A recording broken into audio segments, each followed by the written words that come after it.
Where are we? Where are we? Hold on. That's not it. That's it there. You're listening to the Nerds Out of Order podcast, Nerd News, with Michael Lobb and David Camus.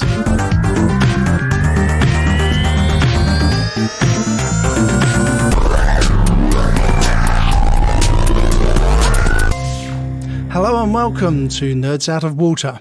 This is a podcast brought to you by Michael Lobb and David Camus. We are two good friends who have been partnering on and off for around about 20 years.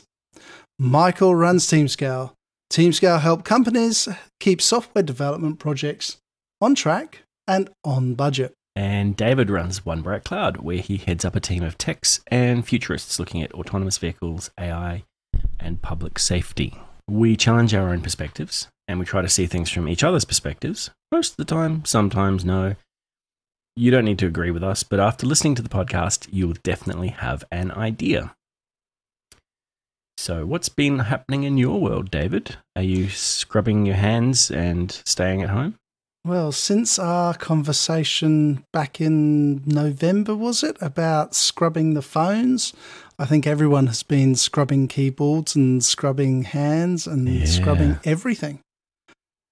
It's been a very long journey for everyone, and I think people are looking at how COVID-19 is now changing the way everyone will be working for 6 months, 5 years. At least.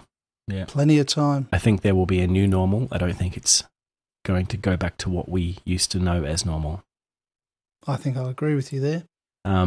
International travel looks like it won't happen for the rest of the year. Well, that's a good point. I'm meant to be in the UK in 2 weeks. I still haven't got any statements around about what Virgin Airlines are doing at the moment. I know as of last night they went on to a trading halt, so I don't know what that means. I think it's just the stock exchange while they're working out how they're going to manage finances, but Qantas, they've Virgin, called in administrators, I think. No. Don't tell me that. Yeah. What am I going to do with my 350,000 points? Yeah. No, I think I was reading an article earlier about Virgin being. I don't know if they've gone. I don't think they've gone into administration, but I think at this point in time they're talking to experts who can help them navigate these changes and craziness. It is a crazy time. I agree, and me losing points is the least of everybody's worries, and I, as most people, have now been affected in different ways by the coronavirus. I've had colleagues who have passed on as per the last podcast we put out, and I've got family over in the UK who are suffering through some fairly difficult times over there. Yourself? Wow. I was in New Zealand, as you know, and got back to Australia the day before they introduced no flights. Wow. That was pretty awful. So, unfortunately, my dad is very sick, so I was over there trying to, be close to him, and now I can't. So that's going to be a bit crazy. The other thing is my team in Vietnam have been working at home for probably months now. Where we're still paying rent on an office, and we're still looking at having to go into the office every now and then to pick something up, but there's fewer and fewer people who are actually working from a desk in an office now. Certainly if you're one of the primary industries where you're looking after people, or you're driving a truck or something like that to deliver food, then you can't work from home. But a lot of office workers are now working from home. Yeah, and I think you and I are used to working from home anyway, so it's no difference for us. But for some people, that's actually quite a challenge. It is indeed. I agree. You and I will often talk to each other from home, from our home offices. But just going back onto something about the frontline staff. People think of our ambos and our shops being frontline staff, our fireys and our policemen. But a new norm is coming out with frontline staff. You would never think a shop attendant was frontline staff until 2 months ago. You wouldn't think your postie or your truck driver was frontline staff until 2 months ago. All of these services, even your plumbers, are now frontline staff because they get called out to houses where there's a burst pipe, where there's a leaking roof, where there's electrical fault. And they are all now frontline staff. And I'm very lucky. I'm stuck at my house on some acreage, and I don't see many people. We're quite well locked down, but I take my hat off to many, many people. Mm. Yeah, and I know that when we had when this all started, we actually had a water leak, and I had to call the plumber out. And I thought back then, oh my gosh, poor guy. He's got no idea what house he's coming into, what sickness he might be coming into. Yeah, exactly. And, I feel for the people who are working in stores such as, Woolies and Coles, the post office, things like that, because they've got people coming up to them every day. And those people are not necessarily respectful, or, they think of frontline workers as, as you said, ambulance drivers, ambulance workers, nurses, doctors. But these people are playing a very important role to keep the nation running. Yeah. And isn't it interesting that the attacks we used to see on our emergency staff and on our AMBOs, as well as the police and the fireys, but on those specifically, they're now coming into our shopping centres. They're coming into the Coles, the Woolworths, the Morrisons, the Tesco's. And I just think human behaviour can be downright rude and really hurtful at times. And admittedly, we see the bad far more than we see the good. Yeah. Yeah, I mean, for the 30,000 people going through a shop in one day, there's probably one or two assholes, and Yep, that's right. We focus on them, unfortunately. We do, and we don't focus enough on the everyday people who are putting out the teddy bears at the side of the in the windows, and who are clapping at our frontline staff. And my family are full of frontline staff, and I feel for them. And I think, wow. And then I think about the military services who are now being pulled in to help look after us as well. Yeah, definitely.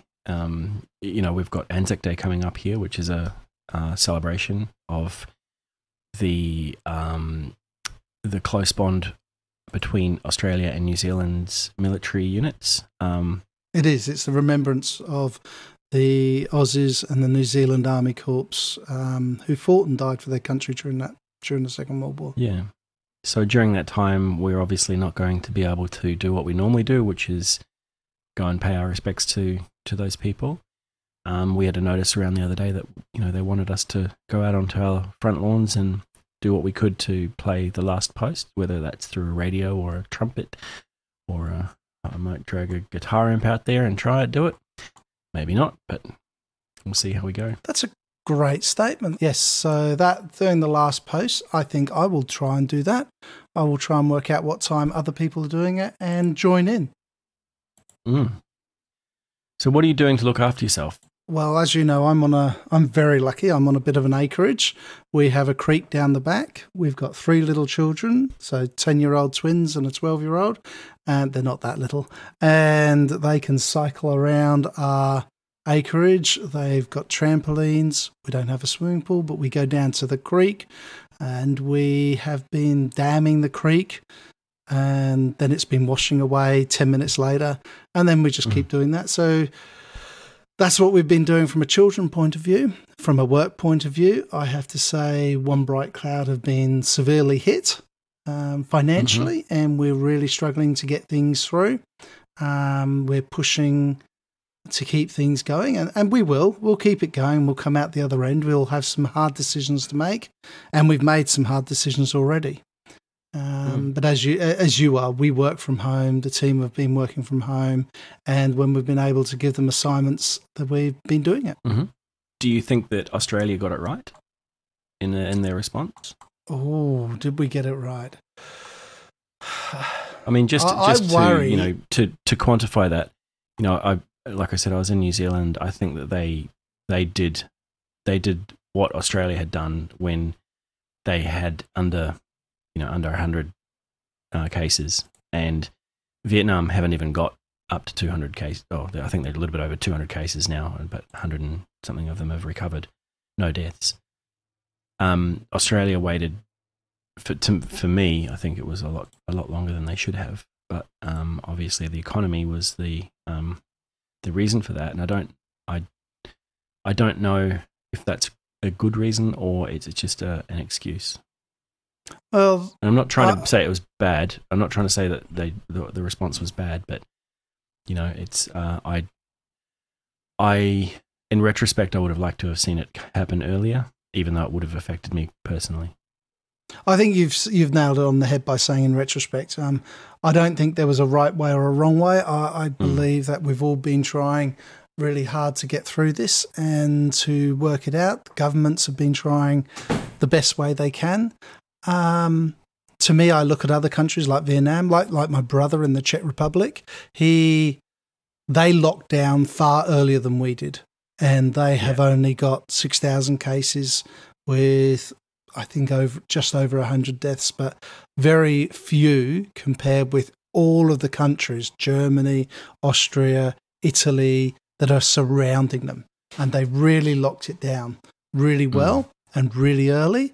And they literally sent everybody home saying, your next paycheck will be in November. Yeah. And they put the whole economy on stop. Now, could we have done that? Oh, yes. We could have done it quicker in retrospect, as you say.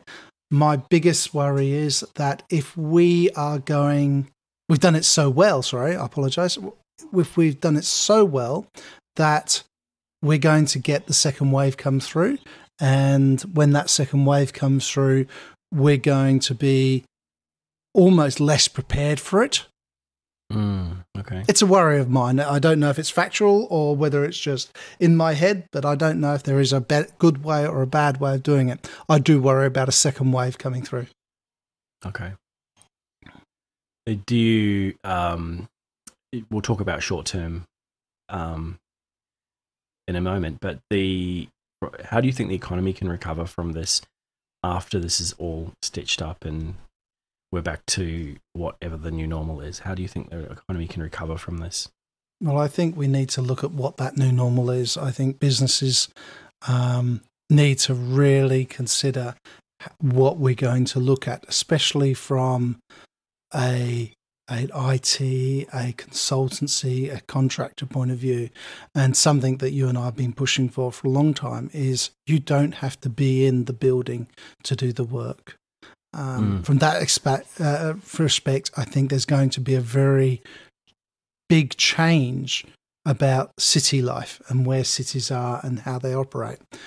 I believe my teams are going to be pulling out of the city and doing it from a distance, as they've already started doing. And I think that's going to build up and build up and build up. There's a number of bodies that are really looking into this now, and I think they're going to be very successful into understanding what that new norm will look like. But in that short term, the government have got to really come up and provide the packages, and I think we're going to talk about those packages in a minute. Yeah, definitely. I mean, I think one of the things that will come out of this, and I've noticed it, especially where I live, is this a sense of community. We have never really connected with our neighbours as much in modern society as we used to, and I think now people are actually stepping up, and since this has started, we've had Facebook groups start just with the local neighbours and the local people. We've been talking about different who can do what for each other. I've got some friends overseas who are doing similar sorts of things. Who's in your apartment block, and understanding who's there and when do they need to be checked on, so that we can actually, so they can actually go and check on them, and so nobody's actually having a problem that they can't reach out to someone for. Yeah, and I think that sense of community is coming through everywhere. The number of people who've said it's taken COVID-19 for me to actually speak to my neighbour. Yeah, interesting, hey? And that's a scary thought, because we used to have the village with the central focus point being the village green, and now we don't have that, and we have lost contact with our neighbours. And I think that's something that's going to change. It has to. And I mean, you know, I think that on the social side, it's done what it's had a positive effect on the social side of things. Yep. The same way that it's had a positive effect on the business side of things in forcing digital transformation. You know, we can't have ever done this digital transformation for corporates on our own, because people were so insistent on having a bum on a seat. Correct. That's right. Now it's like, well, you can't have that. You know, if you're a non-essential worker, you have to be at home and doing this. How do we do that? You know, I heard that headsets had sold out. Headsets, monitors, headsets, keyboards, mice. The things you use every single day, and you just pop down the shop and you grab one. They're all running out. It's not just toilet paper. Not just toilet paper. Who'd think it? So you mentioned before the stimulus packages that have come from the Australian government. Yep. Do you want to go through those? Well, I as I said on our last podcast, I'm not a financial advisor, so I'm going to talk about financial things here, but I am just a business owner who has been looking at what we can do for my staff and what the staff are doing around us. And I know that we are looking at a number of really good incentives, as long as they actually come through. A couple of those are the JobKeeper incentive, and also the concessional loan, which are coming through. One of those is through QRider in Queensland. They will provide stimulus for keeping employees on. It won't be their full wage, but it will be something to keep your employees moving on. If you can't keep those employees moving on, then they can look at the job seeker. To me, the job seeker is another form of the unemployment benefit. That's just a changed name. And with that comes a whole load of additional benefits and financial incentives to purchase into the economy still. So to purchase screens, to purchase computers. It's only a small amount, but it keeps the economy moving. And I think both the feds and the state are trying hard here. I know with the concessional loan facility, which is a loan of, I believe, up to 10 years, interest-free. And most businesses are able to get that if they are more than 3 years old. Anything under 3 years old is classed as a startup business and therefore won't be eligible for the concessional loan. But again, go and talk to your accountant and ask them what you can do. The banks have been the four major banks have been asked to come on board. Yep. Startups aren't, sorry to interrupt, startups are not included in this, is that? Startups are not included. And startups to me are something that's less than 6 months old, maybe a year. Yeah.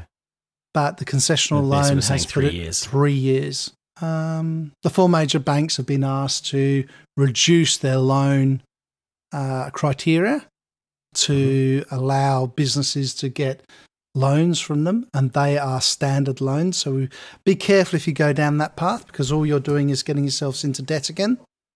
And that's a decision you have to do on a lot of these things. Do you get yourself into further debt to keep the business running, or do you close the business up? Yeah, that makes sense. Yeah, well, it is a hard choice, because most small businesses are family run, have got a director or a number of directors who've got a heartfelt stake in the business, and they don't want to close the doors. Yeah. You know, I look at you and me. Yeah, exactly. We could, a lot of our work is done remotely. It's done for clients who have businesses that are family run or, either that or the government. But the the issue that some people have, especially in those family-run businesses that have been around for a long time and they've got a loyal following, they don't want to shut it down because that's what they've been building to hand on to their grandchildren and their great-grandchildren. I know that we've been through bushfires that have ravaged this country as well earlier in the year, and that's already seen a lot of the primary industries in those areas affected. So this is just another nail in the coffin for some of these folks. And with that thought, we actually still haven't caught up with the bushfire grants that people have applied for. Yeah. Moving on from there, for individuals, there are a number of things, whether that's that job seeker, the ability to access super. So you're a superannuation. What are your thoughts on that one? So a really tough one. People are accessing their super early, which means they've got less money to retire on. Yeah, they won't have it later on. It's a tough one. It's the same as you said before. You're essentially taking on debt.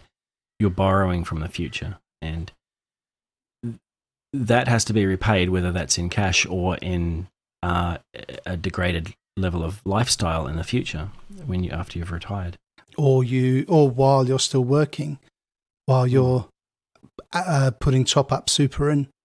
Yeah, exactly. And then, of course, for companies and businesses, there's all the tax write-offs, so instant assets, asset depreciation, and that sort of thing. But again, if you're in trouble, the first thing to do is to talk to someone, so you don't have that all on your heart. Talk to someone. And the second thing to do is to talk to an accountant, someone who actually knows what they're talking about. Yeah. I know that our accountant has given us a list of things we've spoken about, and the other cool thing is my old accountant has actually sent out a bunch of emails that cover this in great detail, which I'm really thankful for. So if you don't have an accountant that's doing that, then maybe you should, maybe it's time to switch. And I'm not going to give any. Well, if you want any recommendations, give me a yell. Happy to talk to you about who we use. Or reach out to your accountant and find out why, because maybe you're just not on their email list. Simple as that. Yeah, maybe you're going to your spam. Yeah. Okay. So that's the stimulus packages. There's eligibility criteria as well. You have to have lost a revenue of 30% and be able to prove that.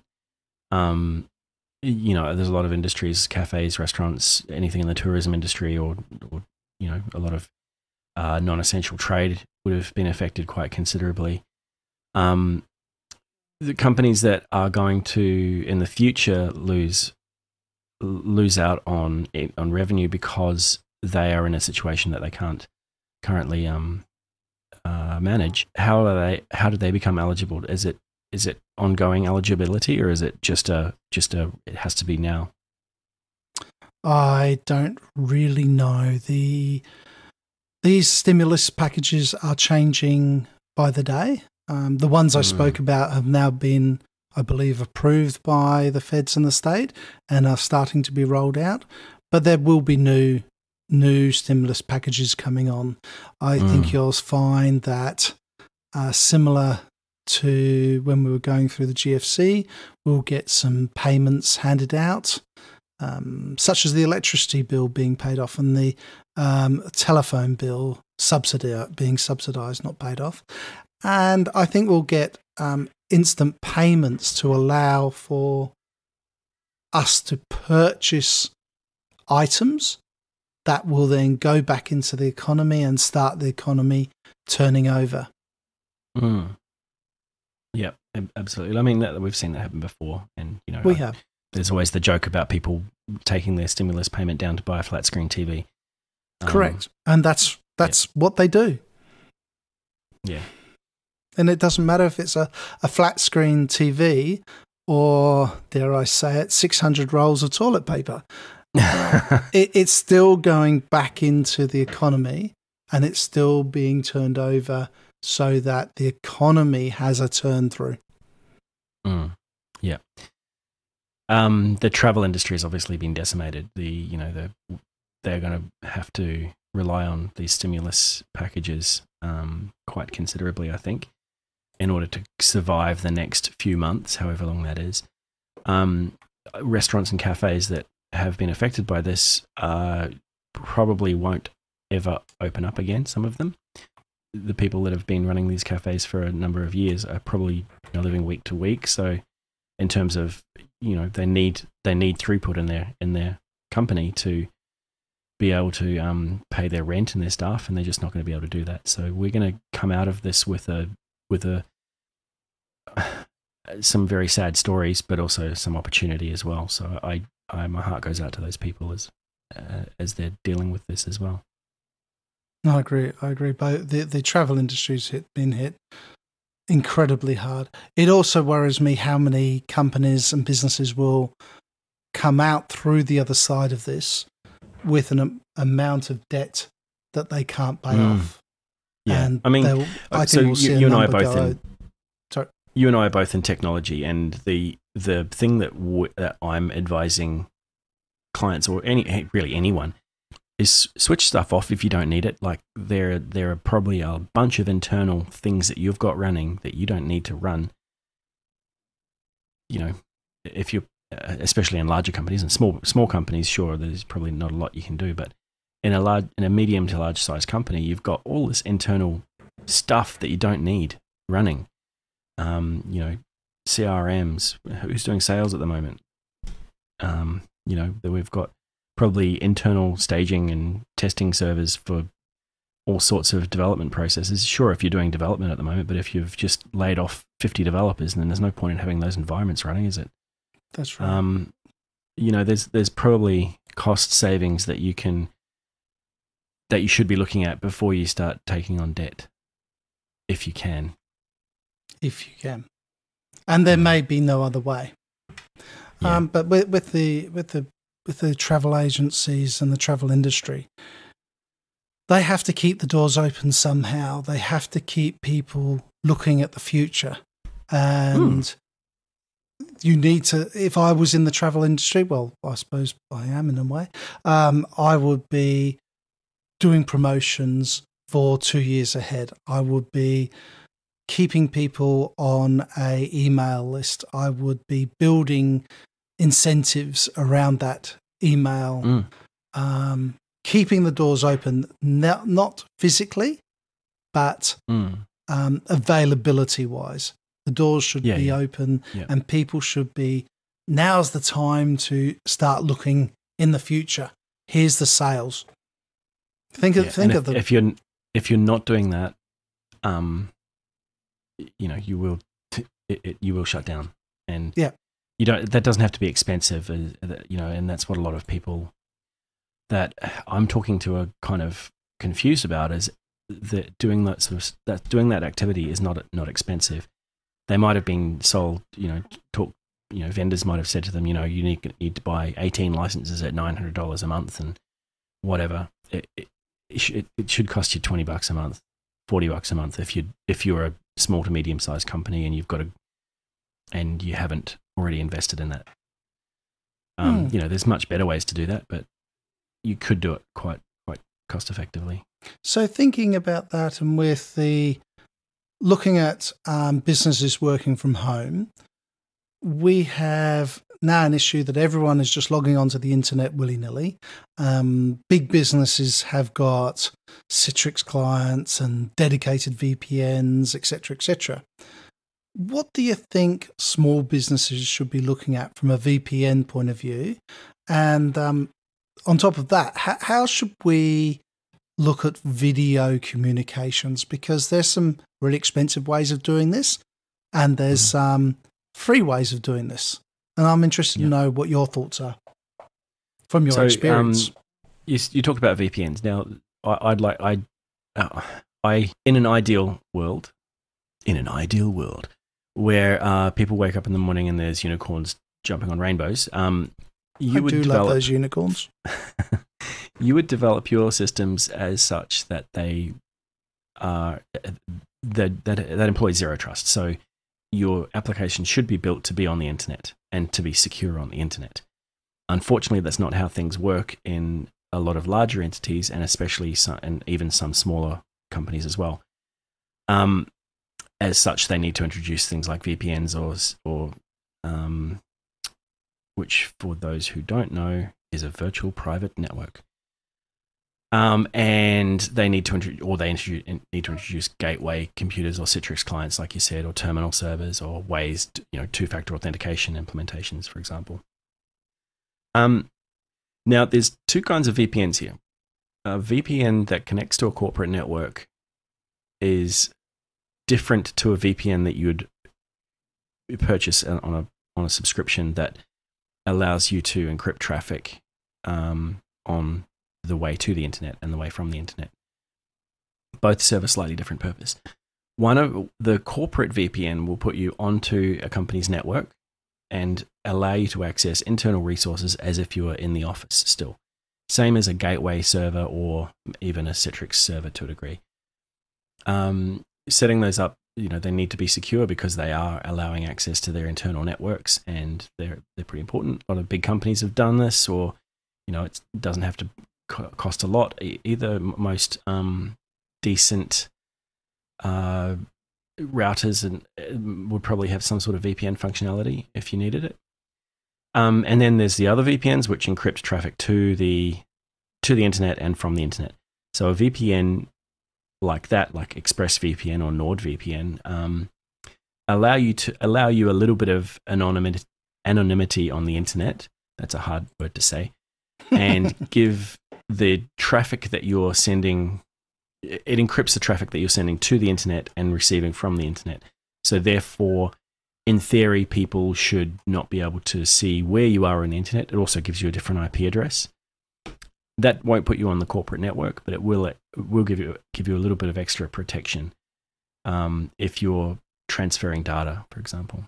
I use both. I use a corporate VPN to get into our network and to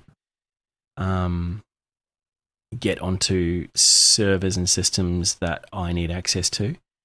I also use ExpressVPN, which I use. Actually, the primary use for me using ExpressVPN is testing from different locations, because a lot of the things we do are location based. So if I want to check how a particular website looks in the USA, for example, I would change my endpoint to the USA. In terms of video chat, now that's a really interesting one, and we've had this question so many times. We actually set up a tool, which I'll distribute after this, to help you figure out what to use. There are so many different options out there at the moment. Zoom has been getting a lot of press, good and bad. Good because it's actually really easy to use, and my mum can use it, and other people in the community can use it pretty easily. It's free up to 40 minutes, or if it's only a one-on-one call, then you can use it for as long as you like. And it's pretty inexpensive as well. There are the Microsoft and Google versions, Teams and Hangouts. Teams is the Microsoft version, so if you're using Office 365, you've probably got access to Teams, and you can probably do video calls within your team. Hangouts is the same, but for Google, and Google have actually made that part of every G Suite product at the moment, I think, just during this pandemic, sorry. If you're using Slack, that's got video conferencing built in, so I'd be using that. Then there's the good old ones like Skype, which is free. It's owned by Microsoft, but it's, lots of people use it.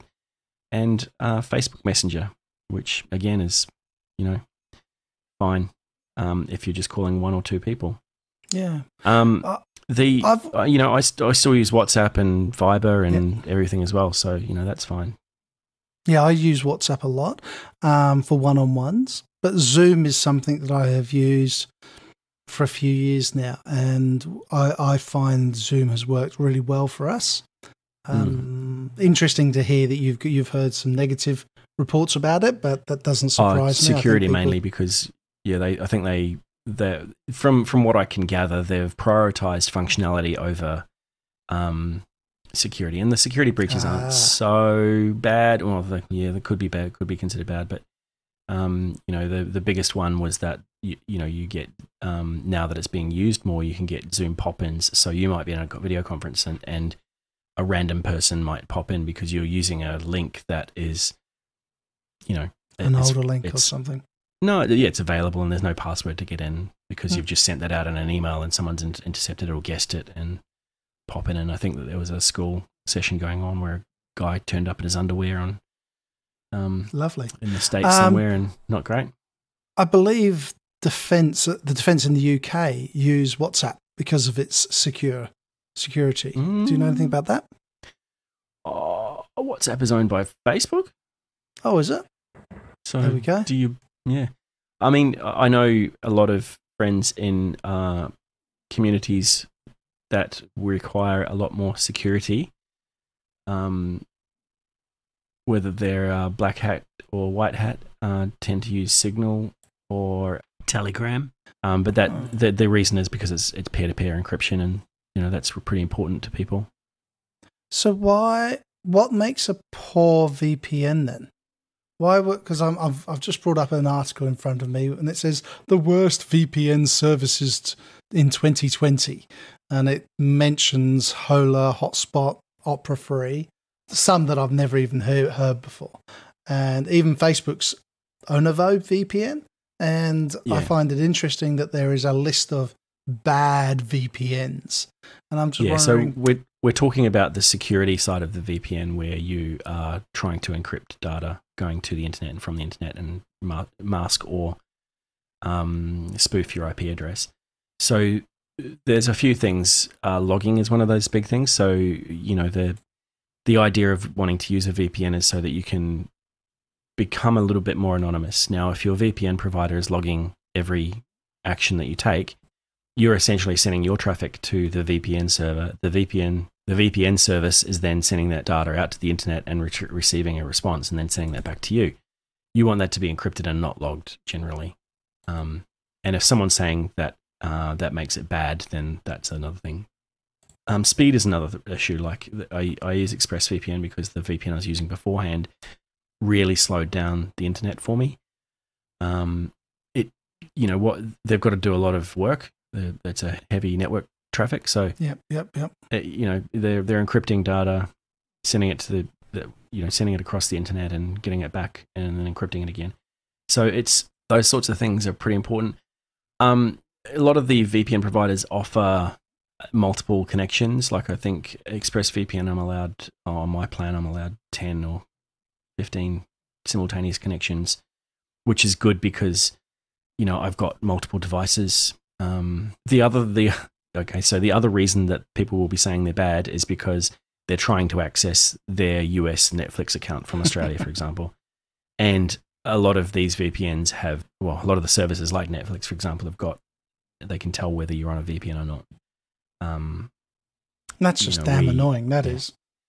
And it's annoying because the entertainment industry has, introduced regional classing so that you can't see things in certain countries, and we're in a global economy, so I don't understand that. But I think it's from the old days where they didn't want to release a movie on a Tuesday in Australia, so they changed everything to Friday, and that meant that everything in the USA had to be licensed differently. Mm-hmm. I know that there's movies that or TV shows that I want to watch that are in the UK for free, but over here they're still a purchase.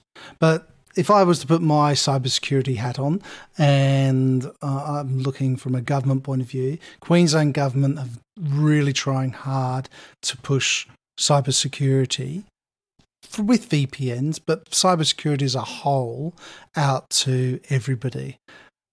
It's a little known fact that all government agencies, however small, have to completely comply with cybersecurity. And that's information security, it's building on security, it's proving that you've got something in place. And then it's your obvious cybersecurity, so somebody trying to attack you and that sort of thing. And us as small businesses, we need to look at this as well, because our data is now being scattered. If it's in the cloud, it's most likely going to be safer than when it's sitting on a multiple number of desktops. Yeah, I agree. And that's what I started this with, I guess, is make your services zero trust so that they don't trust anything unless they've got the particular credentials that you need to get in there to do what you need to do, but only allow you to do what you need to do so that, you know, if someone does steal your credentials or your VPN and your two-factor authentication, i.e. they break into your house and you've got your phone sitting beside your logged-in laptop on a VPN, you know, then they can only do what you can do, and so you're limiting the risk there. But it's interesting because this doesn't have to cost a lot either. No. You know, our VPN server, you know, it's not costing a lot of money. It's, you know, in the $10 to $12 a month range. And that's, you know, that will handle the traffic that we need, but, you know, sure, that needs to scale up for larger enterprises. You know, we don't have a lot of things that we need to protect, but we do have a need to protect our clients' information. So that's why we've implemented that. You know, we use secure passwords. We rotate passwords if we need to. Microsoft are now saying that you know, using a strong password is better than rotating a weak one. So yep. I'd agree with that too. Use two-factor authentication. What about password? You know, we log on to Chrome, we log on to Chromium Explorer, whatever the new one's called, and we save our passwords. And on our computer, we have all of our passwords saved. What do you think about that? Where should we be going with password security? Yeah, so I don't know about the Chrome password manager. So I know about the Apple version, which is Keychain. That's got better now that it's got cloud access, so you can access it on multiple devices, including your phone or your, you know, laptop or your iPad. But that requires you to be on the Apple ecosystem. LastPass and OnePassword are really good password managers that work across devices and across browsers, and they also work. You know, they use strong encryption, and most of them, or both of those products have they allow you to work across devices and across systems, so you can, you know, install them on your phone or your iPad or your Android tablet or your Windows machine, and it works across browsers as well. The good thing about LastPass, and I don't know about OnePassword, but LastPass has it as a password audit, so it checks to make sure that you have a variety of passwords across different accounts. And if you're using a weak password in multiple places, it'll tell you. So the interesting thing about LastPass is it allows you to generate passwords, and all of these will do this. They allow you to generate a long password that you'll never remember and store that. And the goal is to get you to use a different password on every system or service. So the idea is that you need to keep your password secure and have a different password for each application or service that you're using. The goal is that you shouldn't remember it. You should only remember the last, you know, the name LastPass is basically there because it's the last password you'll ever have to remember. Now that password should obviously be pretty strong and keep to, you know, you need to make sure that you can remember that, because if you lose that, then you lose all of your passwords.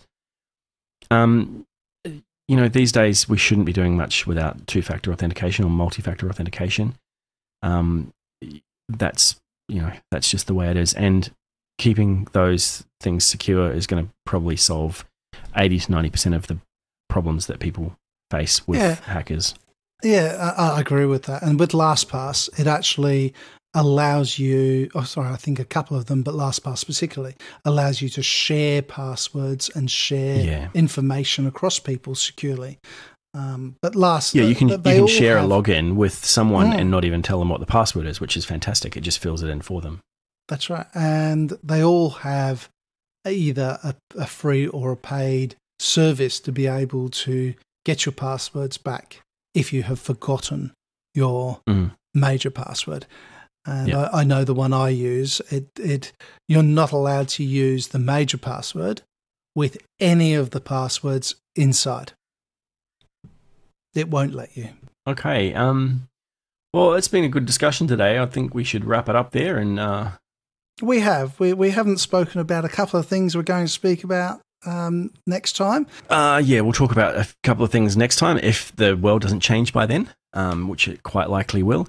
Until that time, make sure you subscribe, tell your friends, and send us any questions. If you're interested in coming on the show, give us a yell. We'd like to hear from you as well.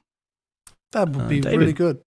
Yep. Thank you very much, Michael. Look after yourself. Keep safe. And everybody out there, you do the same. Yep. Remember to wash your hands, people.